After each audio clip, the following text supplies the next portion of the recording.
ধৰিব পাৰিছেনে এইটো কোনটো phone? Samsung Galaxy S26 Ultra। এই ফোনটোৰ কেইটামান মজাৰ ফিচাৰ্ছ কৈ আছো, তাৰে আগত আনবক্সিং কৰি লওঁ। বক্সৰ ভিতৰত ফোনটো Type-C to C cable, SIM ejector tool and user manual পাব।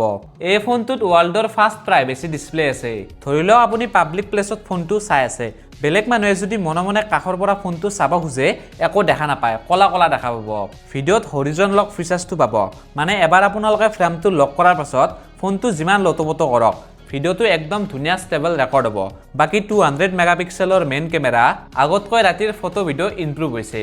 নাও নাজ মোৰ ফ্ৰেণ্ডে মোক মেছেজ কৰিছিল যে নলবাৰীৰ পুলিচ ষ্টেচনৰ ওচৰত লক কৰিব পাৰি নেকি, আৰু ইয়াত চাওক নলবাৰী পুলিচ ষ্টেচন সাজেষ্ট কৰিছে, য'ত ক্লিক কৰি লোকেশনটো একদম ভালদৰে চাব পাৰি। বাকি এই ফোনটোত সকলোতকৈ পাৱাৰফুল প্ৰচেছৰ স্নেপড্ৰেগনৰ 8 Elite Gen 5 পাব। ফোনটো আগতকৈ lightweight and 6.9 ইঞ্চৰ QHD plus 120 হাৰ্টছৰ AMOLED 2x 10-bit display হৈছে। এই ফোনটো যদি 10 মাৰ্চৰ আগত প্ৰি অৰ্ডাৰ কৰে, তেতিয়াহ'লে আপোনালোকে বেনিফিট পাব আপ টু 20,000 টকালৈ, আৰু আপোনালোকে 512 GB ভেৰিয়েণ্টটো পাব 256 GB ভেৰিয়েণ্টৰ প্ৰাইজত।